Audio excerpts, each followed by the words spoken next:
Greetings.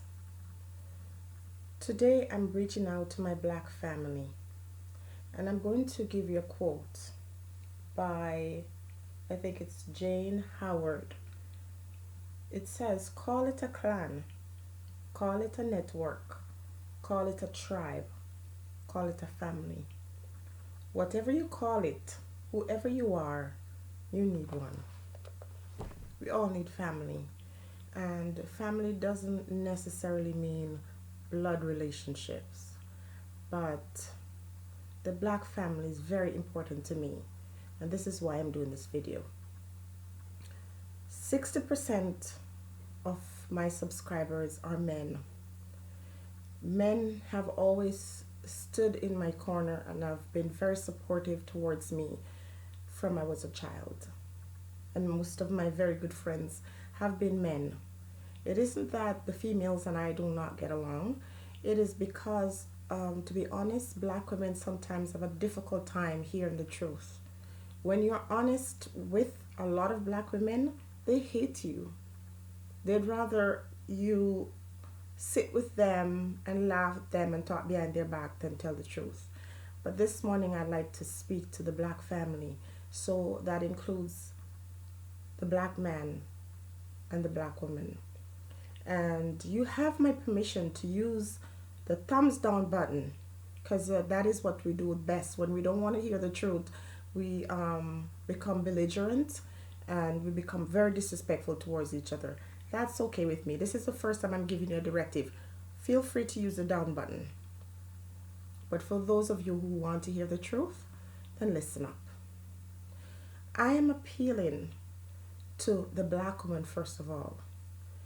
We've got to change the way we do things. We've got to change the way we represent ourselves in the world. We already have this stereotype about who the black women are, and I don't need to remind you what those stereotypes are, because by just talking about them, it's like we're giving life to it. And we know this is not true, but we've got to examine ourselves and figure out why we carry such negative views from so many people. First thing, black women, you've got to take better care of your sons. And when we say taking better care, we're not talking about giving them iPads and expensive running shoes. We're talking about addressing their emotional and their psychological needs. So many times I walk on the road and I see black women all blinged out, nice hair, beautiful clothes, designer wear. I mean, you look at your kids, it's embarrassing. You spend all your money on yourself and your kids walk around looking horrible. We've got to do better, women. And I talk about beautiful hair.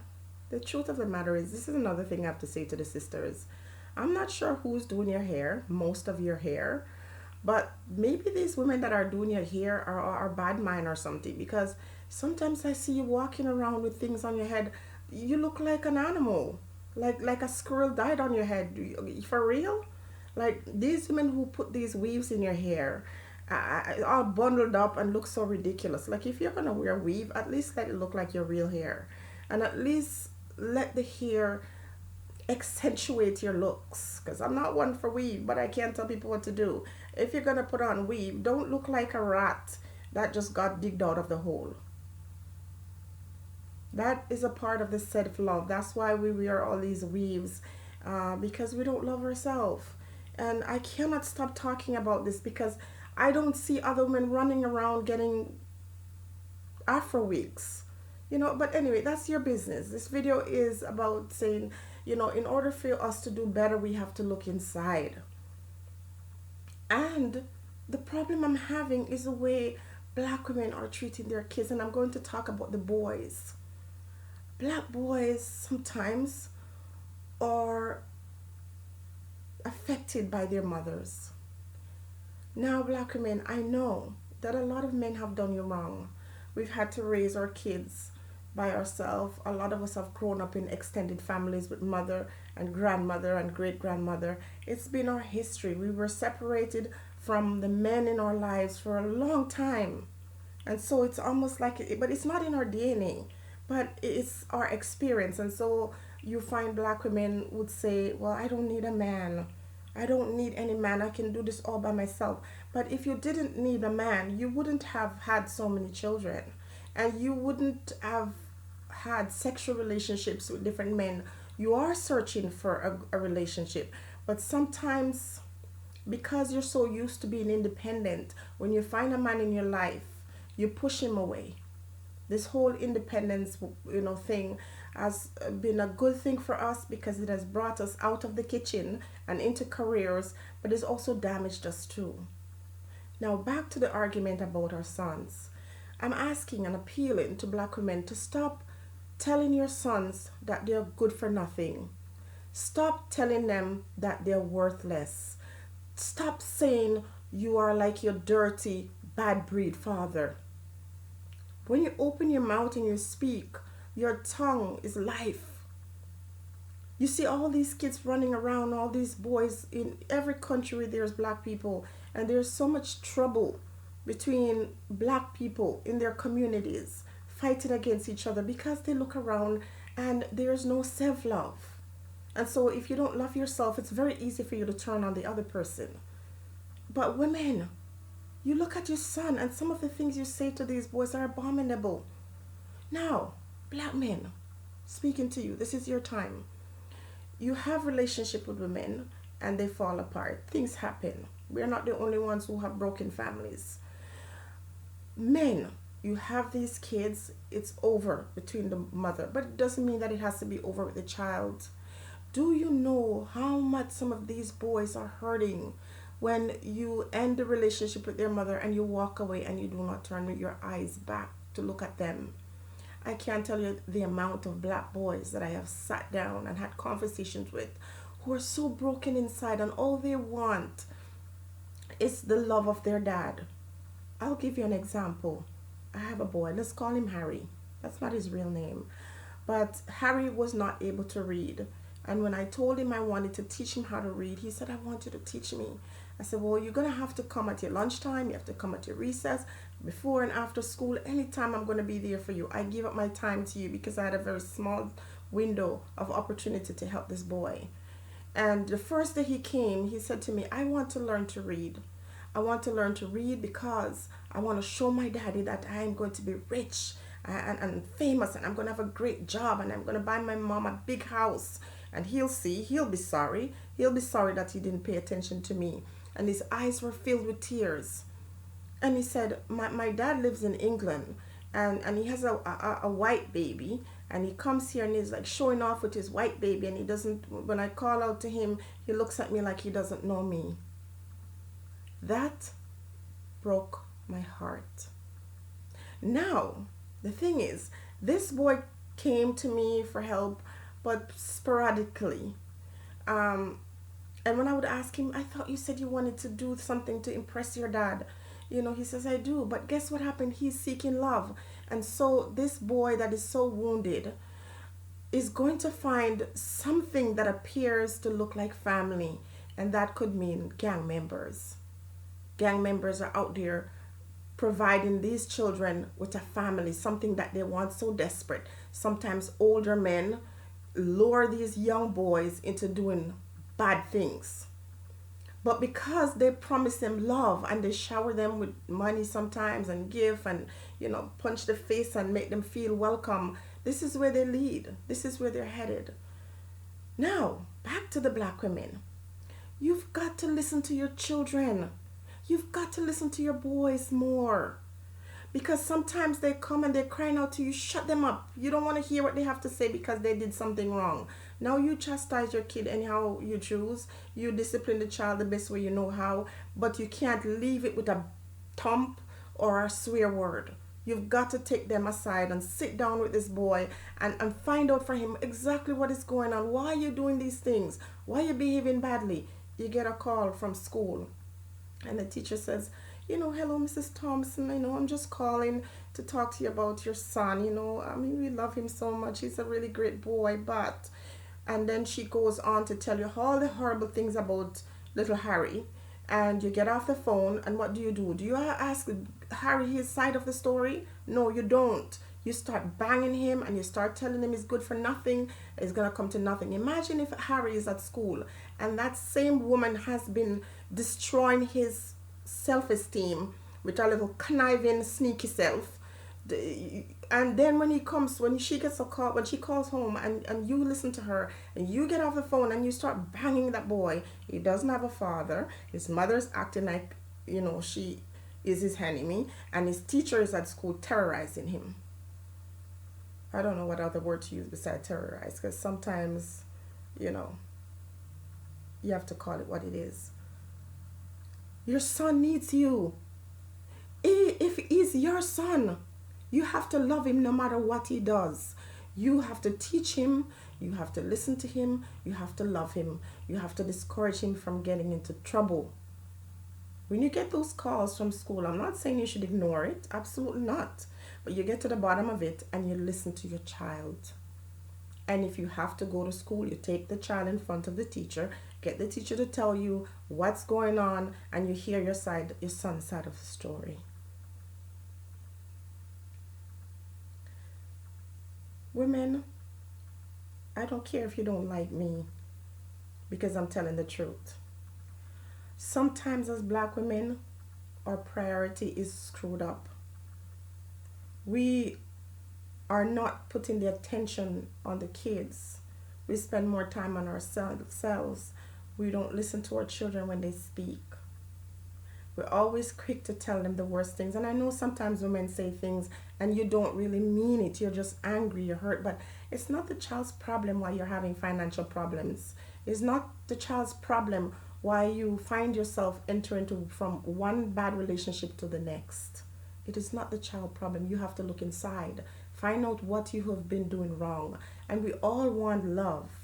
We all need good relationships, but not at the expense of our kids. Men, you've got to step up.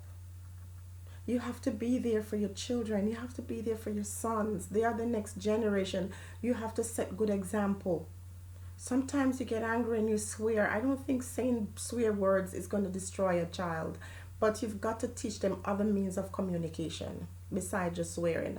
And I think as I'm speaking to the black family, if one person, is loud, then somebody else has to find another way to sit this child down and to have a conversation without being loud. Nobody can fix our problem. We have to fix our own problem. And women, we have to understand the simple things that we do, indicate to our kids, about how we feel about ourselves. Everybody wants to look beautiful. I want to look beautiful too. But I don't want to do things that tells my daughter that I'm not proud of who I am as a black woman. And, black women who have girls, stop telling the girls your hair is tough. Your head tough so. Your head so tough. What are you telling this child? Combing their hair, and while you're combing their hair, you're conking them inside their heads and telling them, oh my God, your hair is so tough. Oh, or if you don't say it that way, oh, you need a perm. Oh my God, when you perm your hair, it's gonna look so pretty. What are you telling these girls, that they're not good enough unless you put these weaves in their hair, or you put extension in their hair, or you put perm in their hair? What kind of story are you telling the girls, that they're not good enough? And then you wonder why they're out there behaving the way they're behaving, so vulgar and so obnoxious. When mothers are going out wearing some clothes that, your vagina is printing out in the clothes that you're wearing, your boobs are falling out of bras that are too small for your size, looking sleazy, and then you get angry when people are disrespectful towards you. We are women, beautiful women. Go back and look in our history and see who these women were, and how the world tried to emulate us in so many ways. But they're certainly not trying to emulate that negative part of us. Men, we are not your enemies, and you are not our enemy. And until we can come together as a family, as a black family, and has blood relations, relations, and sort out our differences. We're not just doing it for our own fulfillment and our own joy. We're doing it for our children. What are the examples are you setting for those kids? When you say you love your child, it isn't just about giving them material things. You've got to love them in a way that will preserve them for the future. A lot of these boys you see running around and shooting up the city and doing all kinds of things, their their destruction started at home and extended itself to the community. And that rage and that anger towards each other has to do with pain that these kids are feeling inside. And sometimes it starts when the boy is as small as 2 years old. All kinds of swear word coming from the dad and the mom, slap upside the head, and just negativity all around. Am I saying all black women do this? I'm saying no. But I'm just saying if there's even 10 that has done it, it's 10 too much. It's 10 children that are exposed to this kind of negativity. And we need to protect our kids more. And we need to be more loving towards each other. And, you know, men and women, we are going to disagree. We're not robots. We all have minds of our own. If I say something that you don't like, I invite you to have a conversation with me without becoming so disrespectful. Men, are so disrespectful, calling women names, and women are calling you names. And next thing, women, our black men need a little bit more respect. We are so quick to call them names and be so disrespectful towards them. Stop it. I think of a woman that I admire so much, and that's Rita Marley. Rita Marley was married to the famous, legendary Bob Marley, but he didn't always treat her right. He embarrassed her in a lot of ways and broke her heart in so many ways with all these women who didn't really love him. A lot of these women are just vultures. As soon as they see black men with 2 shilling in their hand, they come, they throw themselves like cheap merchandise. They are for the bidding. These women are throwing themselves at Bob Marley wherever he went in the world. There are times when Rita Marley had to go into the room and remove some of these so and so. You think that was easy for her to do? But she was wise. She was a wise woman. She knew that she had invested her time and her love and her energy in this man, and she wasn't going to allow pride to let her miss out or lose what was coming to her. So she took some of these sleazy women out of Bob Marley's bed, and she had to watch women put themselves up on national TV talking about the man loves her. There's a particular woman who, she's so proud of the love that Bob Marley had for her. Shameful hussy that was having an affair with the woman's husband. But Rita was a woman of substance. She just took it. She was hurt inside, but she kept her composure, and now she's set for life. Some of us women, we're too quick to say, "Go through the door, we don't need you, get out of my life." And you're not thinking about your children's future. Rita Marley thought about her children's future. And so when these sluts were running around with her husband and doing all kinds of things, I'm sure she was hurting in quiet, but she kept a level head. And she stood by him and she supported him. And even though she was hurting, she was thinking about her children and their legacy and their future. Otherwise, if she had walked out with a big head, she would have lost everything. And her children wouldn't be the legendary children that they are now. They wouldn't have what was coming to him, because a wench would have been ready to grab him up and divorce him and take away every dime that he has. Point of the story is, black women, preserve your families. Try your best to work hard. I'm not saying if a man is beating you or if he's going out and having a fear and is subjecting you to HIV, you should stay. I'm not saying that. But I'm saying don't be too quick to say to the man because he makes less money than you, "Oh, I don't need you, get out of my life." Because it's not always the best thing for the kids. When we separate our family, our kids suffer the most. Our kids suffer the most. And we are always the ones to point finger on somebody else's child that is going down the wrong road and saying, "Oh, those criminals, hang them."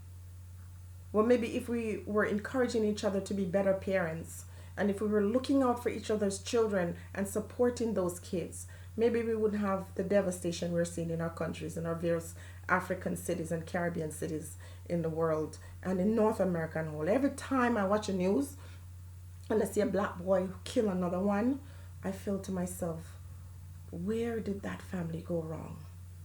You've got to take responsibility for some of what is happening with our kids. Think on these things and be blessed.